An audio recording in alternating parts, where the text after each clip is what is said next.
जीते जी तो वो अपनी मौत का राज जान रही थी।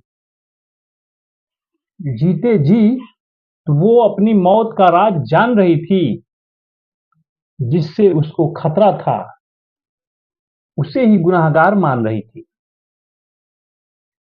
और उसके मरने के बाद कातिल सोचा कि मैं बच जाऊंगा, मगर मरने के बाद भी वो अपने कातिल को पहचान रही थी, पहचान रही थी। नमस्कार, आदाब, सत श्री अकाल। मैं हूं समीर आयोग और आप देख रहे हैं रियल स्टोरी। आज की जो सच्ची घटना मैं आपको बताने जा रहा हूं, ये घटना है बंगलुरु की। बंगलुरु में रहने वाली एक लड़की है नव्याश्री।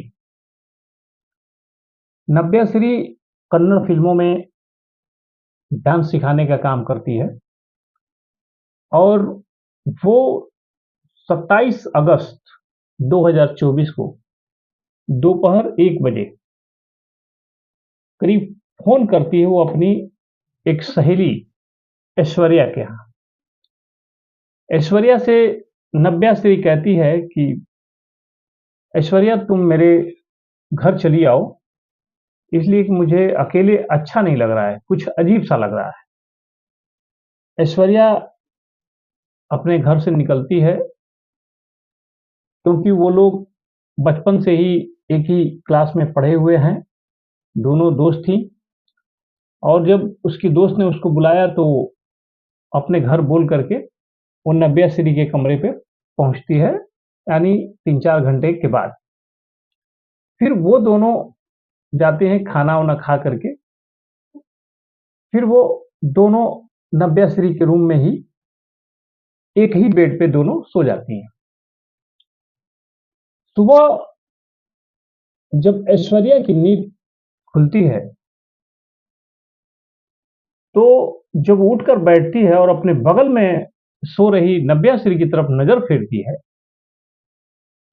तो देख करके उसके पैरों तले जमीन खिसक जाती है। क्योंकि वो जो देखती है वो मंजर ही कुछ ऐसा था, वो चिल्ला उठती है, चीख उठती है। क्योंकि नव्याश्री जो उसके बगल में सो रही थी उसका किसी ने गला काट दिया था और खून में लथपथ वो उसके बगल में पड़ी हुई थी। लेकिन ये इस तरह नींद में थी कि उसको कुछ पता ही नहीं चला कि कब नव्याश्री को किसने मार दिया। ऐश्वर्या अब अपने आप को संभालती है और तुरंत पुलिस को फोन करती है।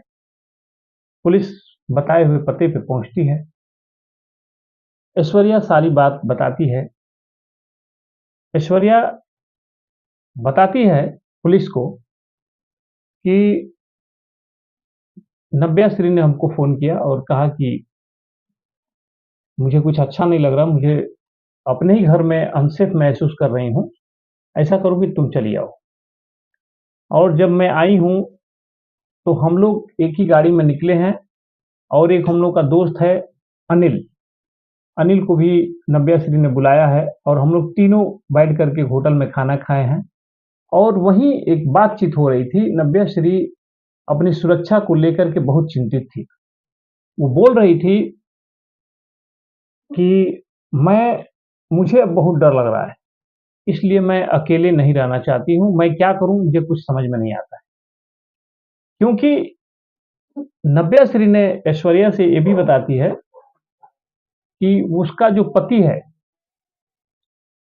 उसका पति जिससे वो शादी की है, उससे ही इसको डर लग रहा है कि वो कहीं इसके साथ कुछ कर ना दे। फिर अनिल इसको राय देता है कि तुम्हें पुलिस की मदद लेनी चाहिए। इस पर ये तीनों विचार करते हैं कि हाँ, सचमुच पुलिस को सूचना दे देनी चाहिए कि जो तुम्हारा पति है किरण, जिसके साथ तुमने शादी की है, आज जो है वही तुम्हारी जान का दुश्मन बना हुआ है, इन दोनों के बीच झगड़ा चल रहा है, पुलिस को ये सूचना दे दो। और ये सारी बातचीत करने के बाद ये लोग खाना खा करके और चले आते हैं घर। घर आ जाते हैं और ये दोनों दिव्याश्री और ऐश्वर्या सो जाती हैं। जो पुलिस की पूछताछ थी कि तुमको जब तुम सो रही थी तो तुम्हारे बगल में किसी ने आकर के इसकी हत्या की, तो क्या तुम्हें कुछ पता नहीं चला? तुमने किसी को देखा नहीं? तो इस बात पर ऐश्वर्या बताती है कि दरअसल हमने रात को कुछ ड्रिंक भी लिया था और इस वजह से शायद मुझे होश नहीं था और मुझे किसी भी बात का एहसास नहीं हुआ कि इस तरह की घटना कुछ घर में हो रही है।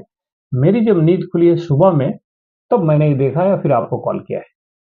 ये सारी चीज़ें सुनने के बाद पुलिस किरण की तलाश शुरू करती है और किरण को भी गिरफ्तार कर लिया जाता है। किरण ने अभी तक इस बात को कबूल नहीं किया है कि मैंने उसका कत्ल किया है, लेकिन नव्या श्री का किसी से कोई दुश्मनी का एंगल नहीं है, किसी तरह का कोई मामला पुलिस की पड़ताल में अभी तक सामने नहीं आया है कि उसकी हत्या कौन कर सकता है। डाउट सिर्फ किरण पे है, इसलिए कि उसके घर की 2 चाबियाँ थी, जो एक किरण के पास रहती थी और दूसरी नव्या के पास रहती थी। नव्या घर में थी, दूसरी चाबी किरण के पास थी। किरण कभी भी घर को खोल करके या वो घर में रहता है तो उसको पता है कि कैसे घर में एंटर करना है। वो सारी चीज़ें उसके अलावा कोई ऐसा कर नहीं सकता। इसलिए पुलिस को पूरा शक है, पुलिस ने उसको गिरफ्तार कर लिया है, पूछताछ जारी है। लेकिन देखिए क्या अ, ये जो राज है वो कैसे खुलता है और पुलिस कैसे पड़ताल करके इस केस का खुलासा करती है, यहीं तक अभी तक जानकारी मिली है और ये आगे की जो भी घटना का जो आगे का प्रोसेस मिलेगा, वो हम आपके सामने ज़रूर रखेंगे। और दोस्तों, आजकल हत्याएँ बहुत आसान हो गई है, ख़ास तौर से उन लड़कों-लड़कियों के बीच जो अपने माँ-बाप से अलग, अपने परिवार से अलग रहते हैं और उनके बीच कभी भी ऐसी घटनाएँ हो जा रही हैं, ये बहुत ही आजकल नॉर्मल हो गया है। इसलिए आपको बहुत ही सतर्क और सावधान रहने की ज़रूरत है। कोई अपना ही क्यों ना हो, अगर थोड़ी-सी बात को लेकर के अनबन होता है, तो कृपया अपने हिसाब से अकेले रह कर के जीने की आदत डालिए, ना कि किसी पे दबाव बना के अपने साथ रखने और किसी तरह से मजबूर करके उसको पाने की कोशिश करें। इसके बाद ही ये सारी घटनाओं को अंजाम दिया जाता है। कहीं न कहीं, किसी न किसी सिचुएशन ही ऐसी पैदा हो जाती है, जिससे कातिल कत्ल कर देता है और जो सामने वाला होता है, उसकी जान चली जाती है। दोस्तों, ये घटना वाक़ई में अब फिर से एक समाज में बहुत ही बड़े भय का माहौल पैदा कर रही है। लोग डरने लगे हैं, लेकिन ऐसा ना हो, इसलिए सोच समझ करके आप लोग कोई भी फैसला करें, उसे कदम उठाएँ। आगे सत्यमेव जयते, इसके लिए वाद